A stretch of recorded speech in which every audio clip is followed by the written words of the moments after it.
Each year, more than 1 million women experience bleeding in the uterus, which is caused by fibroids or tumors. Only some patients will benefit from a diagnostic test that uses fluids to expand the uterus. We created a fully mechanical, low-cost, low-risk alternative, and the market is valued at $700 million with no competitors in dry hysteroscopy.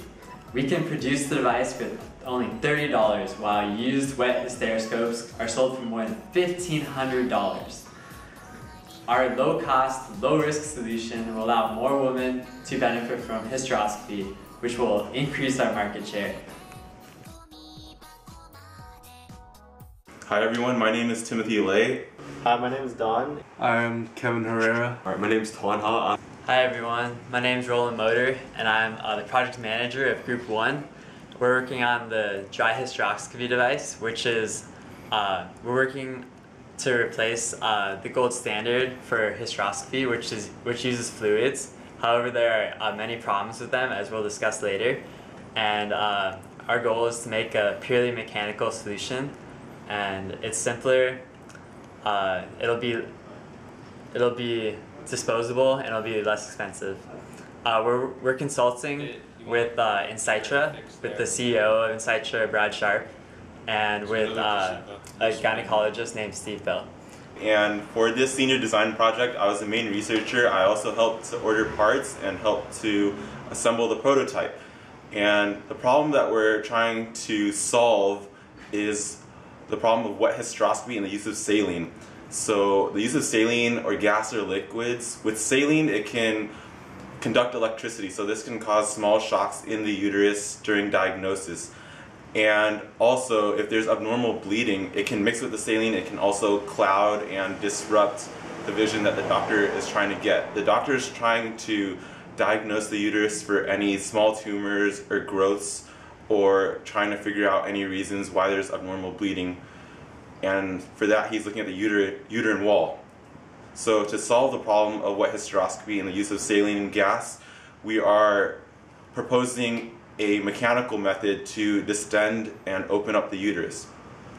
And for this senior design project, we're using materials, just for the prototype, we're using materials that are metal and nitinol, such as copper and aluminum, because they're easy to work with. But for our final model design that we want to release, we wanted to make it disposable. So we hope to make it out of plastics and also keep the cage mechanism towards a metal or a strong plastic that will able to distend the uterus. And I'm one of the design engineers for Group 1. So pretty much one of my main roles is to use SolidWorks to design the dry hysteroscopy device along with our other design engineer. So this is an example of one. Early on we had two products that we were thinking about. There's the cage design and the balloon design, and so I went along and tried to work on the balloon design.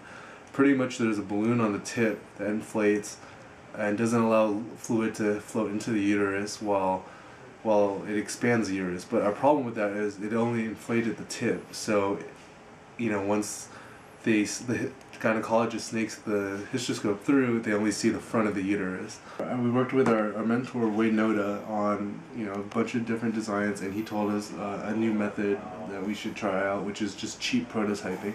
So we went along and just got PVC piping, even though it wasn't actual size. We just wanted to see it in the macro scale. So we got PVC piping, and we actually cut out my laundry bag for the wires because it's like perfect wires for it. And we duct taped it all together, and it worked perfectly. So that's how we knew which mechanism we would go with, and it wasn't the balloon design.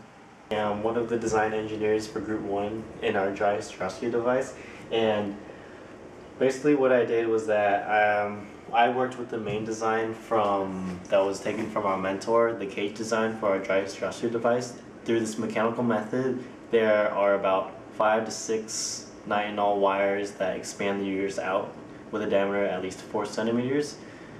And the idea was mainly taken from our mentor and from the CTO, Wayne Noda. He gave us our initial drawings and we worked upon that. Then we decided that it would be the way to go after, instead of the balloon device one.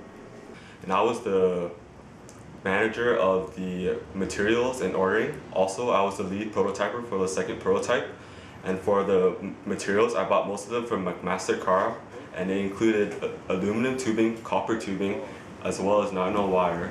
And then for our prototype, I machined the copper tube to make a radius so that the device can function, as well as cutting the tube down to size. And then I dremelled slits into the aluminum tubing so that the nylon shaped memory wire was able to lay flat onto that. Okay, so the first PVC prototype was actually only about $6 to create. Oh, and then our final prototype only cost around $50 to make. Our competitors' products, so this gold standard wet hysteroscopy striker hysteroscope, costs about $400, so we're saving a lot of money. For our device, for FDA regulations, our device would be classified as a Class 2 device because it will be inserted into the body, but it is not being implanted in the body. Our device can be exempt from the pre-market notification, the 510K, because it's classified under hysteroscope and accessories. So there's already regulation and data for these types of devices.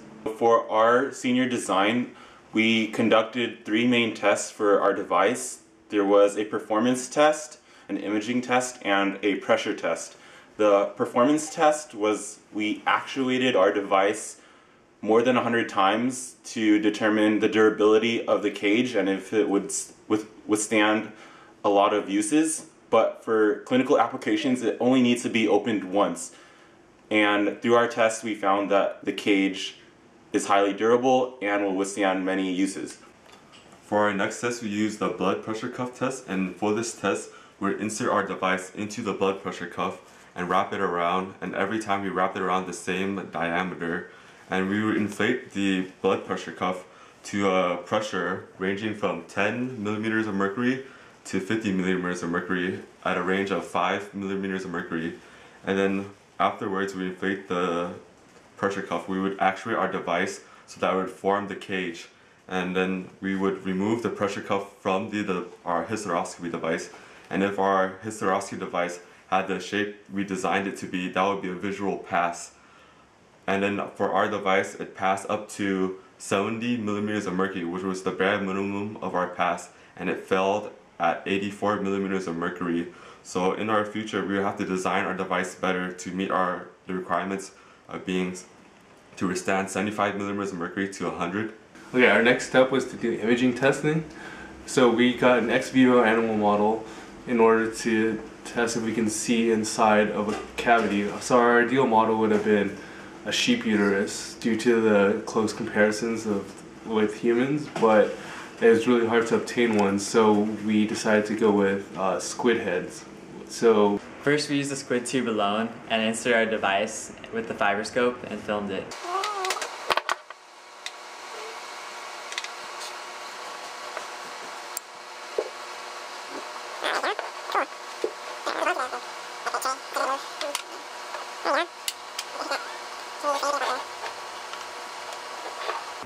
The second test we did was adding the pressure cuff and seeing how it fared under normal pressure circumstances, as if it were a uterus. So